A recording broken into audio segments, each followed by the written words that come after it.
पण तू ज्यावेळेस आत गेलास त्यावेळेस कोच कोण होतं तुमचं? ऋषी होता, ऋषिकेश ऋषिकेश कानेटकर सर होते, साईराज भोवतुले पण दोघंही तुमचे त्यावेळेस कोच होते. तर ऋषीने जाताना आत काय सांगितलं की नॅचरल गेम खेळ का थोडं थांबून बॉल बघ, काय होतं त्याचे इन्स्ट्रक्शन? सरचं माइंडसेट क्लिअर होतं की त्यांनी मला बोललेले की आपल्या 4 विकेट गेला, काही प्रेशर नको घेऊ, वा, एक पार्टनरशिपची गरज आहे फक्त इथे, मला माहिती आहे. आणि त्यांनी मला 2-3 मॅच अगोदरच सांगितलं होतं. पहिल्या लीग मध्ये मला जास्त बॅटिंग भेटत नव्हती, बरोबर. शेवटच्या 2-3 ओव्हर कारण भेटायची. वरचे सगळे हो. runs करत होते. तर कारण सरांनी मला आधीच सांगितलं होतं की एखादी मॅच येऊ शकते की स्टॉप ऑर्डर कोलॅप्स झाल्यावर खाली बॅटिंग, तसं तू मेंटली रेडी राहा. तर बरोबर. ती हीच मॅच होती हा हा. आणि ती क्लिक झाली आणि आम्ही खूप दोघं म्हणजे बेस्ट इनिंग खेळलो आणि ती मॅच जिंकली.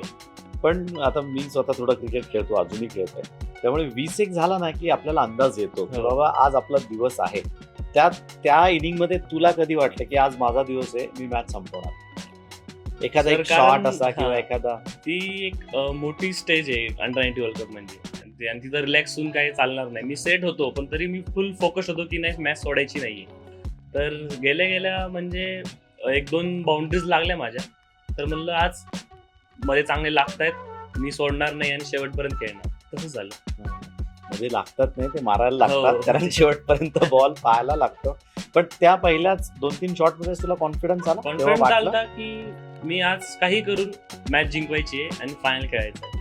फायनल जरा खराब हो. गेली आपल्याला, ऑस्ट्रेलिया थोडं जड गेलं तिथे. हो. पण त्याच्या अगोदर येऊयात आदल्या मॅचला. तिथेही तुमची 200ची पार्टनरशिप, तुझी आणि उदय, तुम्ही दोघांनी तुम्हीच हो. रन्स केले होते. ती मॅच कोणाच्या विरुद्ध होती? ती नेपाळ सोबत मॅच होती. नेपाळ बरोबर. तिथं पण असं झालं तिथं की तिथं पण 3-4 विकेट लवकर पडलेल्या, हा. तर आम्ही दोघंच बॅटिंग करत होतो. ओके. तर तिथून मी 120 केले, त्यांनी पण 107 केले, दोघांनी 100 केले, 200+ रनाची पार्टनरशिप केली. बरं, मग नंतर विकेट गेलीच नाही, तुम्ही दोघे नॉट आउट? नाही, नंतर गेली ती. अच्छा, हो. मग तू आउट झालेलास नंतर? नाही, मी दोघं आउट झालो, पण लास्टला 1-2 ओव्हर असताना आउट झालो. ओके ओके, हो. त्यामुळे तोपर्यंत आली होती, हो. संपलेली होती ऑलमोस्ट. गुड.